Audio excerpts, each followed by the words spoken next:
Las polémicas en el fútbol son la fuente de la pasión. Hay tarjeta para Cuauhtémoc porque ahí se desató. Jugadores, directivos, entrenadores, prensa, afición, todos ellos encienden la hoguera de la polémica. Fuego que aviva nuestra hazaña fútbol.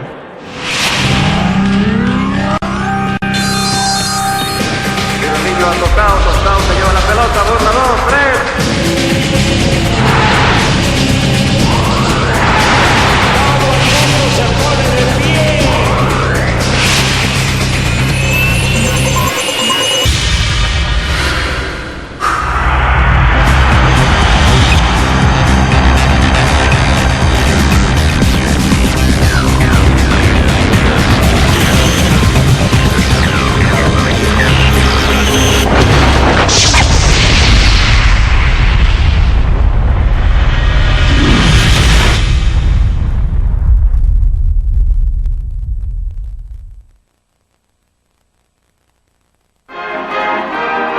Se inició el encuentro y de inmediato la delantera brasileña comienza a mostrar Julinho, el terrible Julinho que avanza creando una situación de apremio para los mexicanos. Avanza, va a tirar, tira. Las polémicas en el fútbol mexicano son tan antiguas como el deporte mismo. La quema del Parque Asturias o los andares de las primeras selecciones mexicanas fueron los primeros temas de discusión entre los apasionados fanáticos futboleros. Desde entonces, el carrusel de las polémicas ha seguido girando. En la era moderna del fútbol, la primera gran controversia tuvo que ver con un tema que, hasta hoy, sigue siendo candente: el sindicato de futbolistas. El primer jugador que pensó en crear un sindicato fue Carlos Albert. Hombre de opiniones fuertes, Albert trató de convocar a sus colegas para formar una asociación que defendiera sus intereses. Que no se nos daba un trato justo, equitativo ni humano. Lo que yo considero el maltrato, un maltrato para el futbolista en términos generales, que yo no lo había vivido hasta que llegó un momento en que me quisieron hacer lo mismo que a todos, de empezarte a manosear como futbolista profesional, y entonces yo no quise entrar al juego. Cuando don Julio me mete a la jugada esa que le metí a todos, de que oye, te vas y te pongo transferible. Estar transferible era tener todas las obligaciones intactas y estar a medio sueldo. Vamos a ser una asociación a defendernos, vamos a tratar de dignificar el fútbol, y lo hicimos, nos empezamos a reunir hasta que formamos el sindicato único de jugadores profesionales de la República Mexicana. La osadía de Albert le costó su despido del Necaxa, pero él no se quedó con los brazos cruzados y demandó al equipo. Cuando uno pierde la dignidad por conservar el trabajo, acaba perdiendo trabajo y dignidad. Para entonces, estamos hablando de 1970, en mayo había salido la Ley Federal del Trabajo, que ya mencionaba al futbolista profesional, y me fui entonces a demandar al equipo Necaxa. La temeridad de retar a un equipo de fútbol marcó el final intempestivo de la carrera de Carlos Albert. El resultado es que después de 18 años gané mi demanda íntegra. El Necaxa se fue a todos los amparos posibles. Albert se refugió en el mundo de la crónica deportiva y el sindicato quedó en el olvido. Más allá de cuestiones sindicales, la década de los 70 vio pasar momentos francamente polémicos dentro de las canchas. El protagonista de buena parte de las controversias de aquel entonces fue Nacho Treyes, legendario entrenador mexicano. Treyes era un maestro del colmillo. Entraba a la cancha para interrumpir los partidos, exasperaba a los árbitros, provocaba sin clemencia a los rivales. En un Puebla América, la entrada al terreno de Treyes provocó la suspensión del partido. Si don Nacho decidió interrumpir el encuentro, fue porque así convenía a su equipo. Como esas, Treyes hizo muchas. Debajo de su eterna cachucha, el legendario entrenador guardaba un cerebro maquiavélico que aún hoy pasea por los campos de entrenamiento de Cruz Azul. Pero la polémica más triste de los 70 no fue provocada por las simpáticas andanzas de don Nacho. La dolorosa derrota en las eliminatorias de Haití para el Mundial del 74 es una de las páginas negras del fútbol nacional. Ante la falta de Borbe, que se ha caído y está entregado. Cuando jugaban entre ellos, su motivación no era tan grande, mostraban el nivel que estamos acostumbrados a verle, pero cuando era contra México, era como la final de la Copa del Mundo. Y esa situación la vi venir después de que ganamos contra Cuba, y platicando con Raúl Cárdenas del cuerpo técnico decía, es que Velos, son otros cuando juegan contra nosotros que cuando juegan entre ellos. El equipo mexicano llegó a Haití como el gran favorito. La gente los recibió con enemistad y el temor nunca abandonó al equipo verde. Yo me acuerdo todavía en el túnel, ¿sí? Los de Haití, te juro por Dios que estaban haciendo una ceremonia de vudú. Yo conozco de esa metodología. Estaban haciendo una ceremonia de vudú y con los cánticos. Muchos de los muchachos que en su vida habían oído esto y los tambores estaban con los ojos así diciendo, ¿qué onda? ¿De qué se trata? ¿Son caníbales o qué, verdad? Pero ese desnivel en la motivación y el grado de presión fue determinante. Bajo amenazas de brujería caribeña que aparentemente afectó a muchos, los mexicanos bajaron la guardia y se vieron superados por la situación.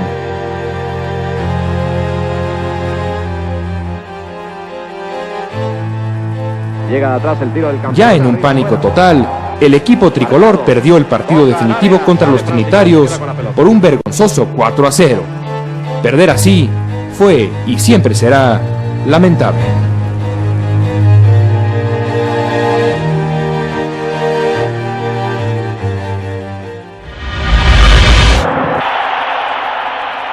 Contra de los Pumas.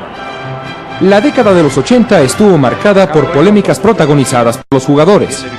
La primera gran controversia fue cortesía de uno de los grandes futbolistas extranjeros que han jugado en México, José Dirceu Guimaraes. Dirceu vino a México vestido de estrella. Jugó 38 partidos con la camiseta del América. Sin embargo, al gran brasileño se le recuerda por una polémica declaración que se ha convertido en leyenda en el fútbol mexicano. Yo doy balones, dijo Dirceu, y me regresan sandías. El día de su despedida, el 20 de junio del 95, Miguel Ángel Gamboa le regaló a Dirceu una enorme y jugosa sandía como obsequio de despedida. 3 meses después, el mundo futbolístico se conmovió con la noticia de la muerte de Dirceu en un accidente. Toque Reynoso, zurdazo de Reynoso, manotazo de Espinosa. Otra de las grandes polémicas de los 80 fue protagonizada por el rey de la controversia en México, Hugo Sánchez. La rivalidad entre Hugo y el portero del Atlante de aquel momento, Ricardo Antonio Lavolpe, surgió en 1980, cuando Hugo le anotó 3 goles espectaculares a Lavolpe. El argentino respondió prometiendo que el goleador no repetiría nunca su hazaña. Apenas unos meses después, Hugo volvió a recetarle 3 anotaciones a su rival. Para marcar a Chucho, Chucho cambia y Hugo de bandera, gol.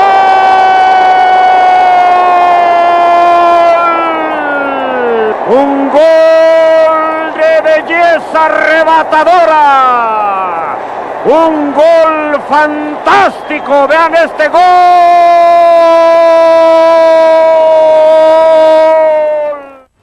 Pues mira, los mejores goles que anoté en mi vida fue aquí en México, fue al Atlante. 3 goles en ese partido y uno de ellos fue de Huina y se lo metí ahí a mi amigo y cliente, Lavolpe, que quedó ahí como el marco de mi mejor gol metido en México. Lavolpe nunca lo olvidó. 15 años más tarde, cuando Hugo jugaba en el Atlante, Lavolpe se dedicó a cobrarle la afrenta. Aquello por poco termina en golpes. Hugo tuvo que dejar a los potros y decidió emigrar al fútbol de Austria. Para desgracia del fútbol mexicano, la siguiente gran polémica tuvo consecuencias terribles. En 1988, la CONCACAF celebró un torneo juvenil en Guatemala. Como era habitual, México incluyó en su lista de seleccionados a algunos jugadores que rebasaban la edad permitida. La grave falta fue descubierta por el periodista Antonio Moreno en el periódico Ovaciones. Ante el escándalo desatado, la FIFA impuso un castigo moderado a México. En un ataque de soberbia, los directivos nacionales volaron a Zúrich a apelar la sanción. Regresaron con un castigo mucho mayor. México no podría participar en las eliminatorias para el Mundial del 90. Hablamos con el doctor Avalanche, nos comunicó que consideraba injusto el castigo para los directivos del fútbol. A última hora cambiaron las cosas y entonces a México lo castigan 2 años en la participación olímpica y la Copa del Mundo. ¿Quién sabe cuántos intereses herimos en la situación de conseguir las visitas recíprocas? Y entonces nos castiga CONCACAF, apelamos a FIFA y FIFA dice no es culpable los directivos. El artículo correspondiente de FIFA dice que si no son culpables los directivos, no se puede castigar a la federación. ¿Y cómo consigue usted que castigaron a la federación? Con un pago de 40 millones de pesos que le hicimos por trabajar, no por llevar mayores para ganar un evento. Que devuelva ese dinero, porque lo usó fraudulentamente en la preparación de nuestra defensa para la CONCACAF. ¿Por qué el señor? Véame, señor Avilán, véame. Por el escándalo de los cachirules, una generación valiosa de futbolistas mexicanos se quedaron sin una participación mundialista justo en el punto más alto de sus carreras. Hugo Sánchez hubiera llegado a Italia como el máximo goleador de Europa.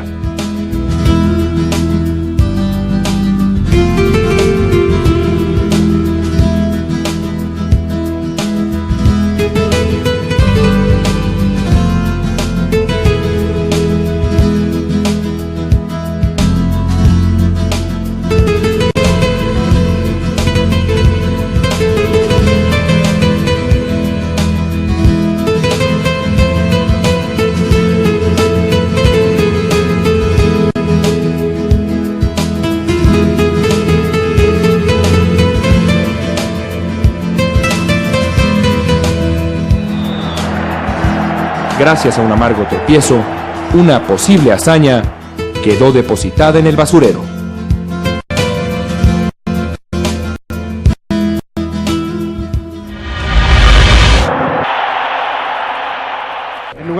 Después del trauma de los cachirules, las polémicas en el fútbol mexicano regresaron a su ritmo habitual. Durante los primeros años de los 90, el fútbol mexicano vio al tanque Carlos Milok liarse a golpes con miembros del equipo paraguayo Olimpia. El chiste le costó el puesto al fogoso entrenador de la Guayabera.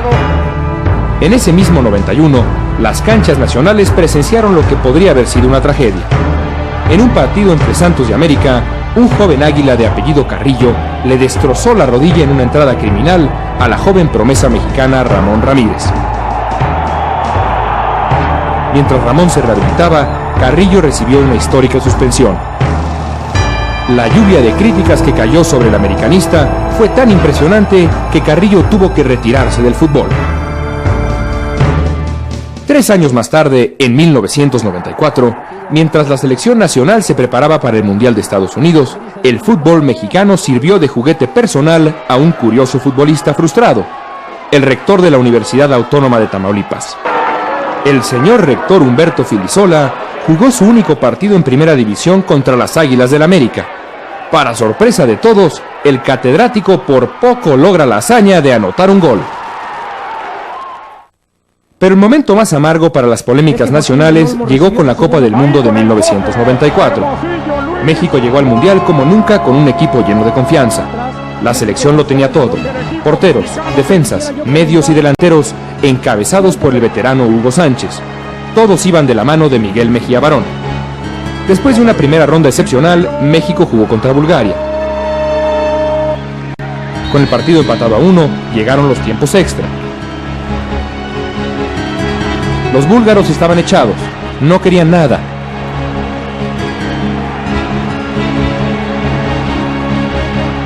Tiraban el balón afuera, querían acomodar al lugar la llegada de los penales.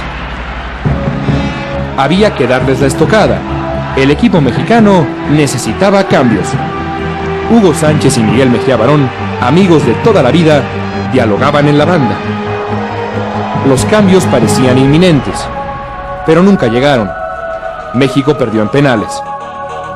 Hugo Sánchez nunca le perdonó esa falta de arrojo a Miguel Mejía Barón. Fue Hugo, precisamente, quien después de la eliminación encendió la mecha de la hoguera, tal y como lo había hecho un año antes, en la Copa América del 93, cuando quiso alentar la formación de un sindicato de futbolistas. La polémica de los cambios le costó el puesto a Miguel Mejía Barón.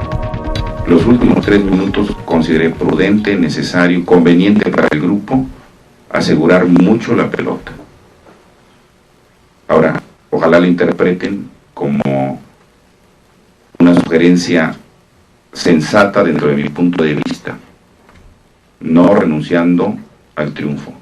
sino entendiendo que en ese momento no puedes echarte volados de ese tipo. Decir, vámonos todos al ataque y ahora vamos a meterles el gol porque faltan 3 minutos. O sea, los dos equipos estaban cansados.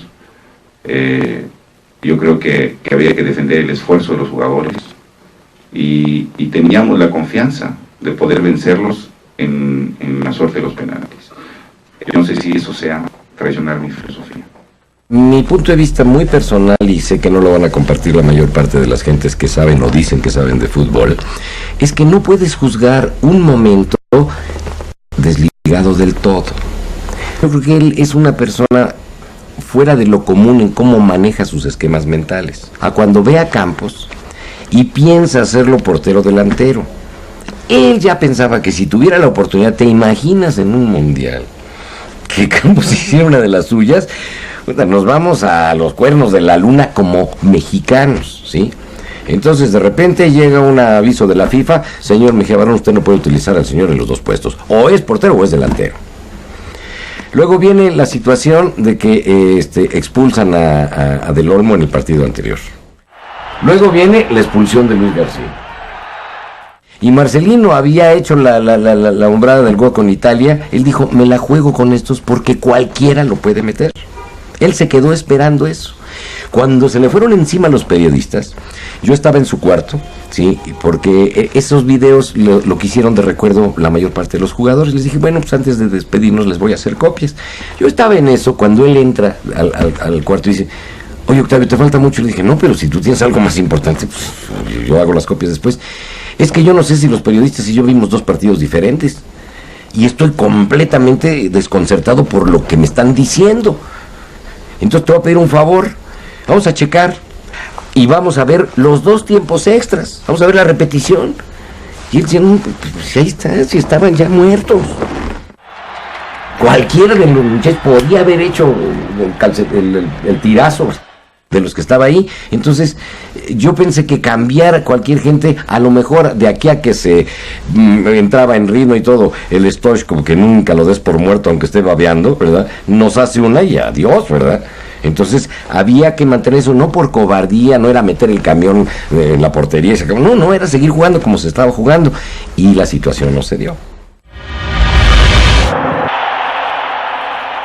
El día del partido México-Bulgaria en Nueva York es un día histórico en el fútbol nacional, es un día muy polémico dentro del territorio. Lo que fue marcó lo que yo decía antes, ¿no? La diferencia entre el ídolo que era Miguel Mejía Barón y el villano que pasó a ser después de este partido, definitivamente de manera injusta. Todo el mundo habla que si Miguel Mejía Barón hubiera hecho los cambios, ¿sí? Pero ¿quién puede asegurar de que los cambios de Miguel Mejía Barón iban a dar el triunfo a México? Las condiciones del partido pueden estar dadas para ciertas cosas, pero nadie puede asegurar absolutamente que si Miguel Mejía Barón hubiera realizado cambios, México habría ganado ese partido. Pero es una muy buena excusa para escudar la derrota de México en penales. Yo solamente quisiera comentar aquí una anécdota que puede ejemplificar muy bien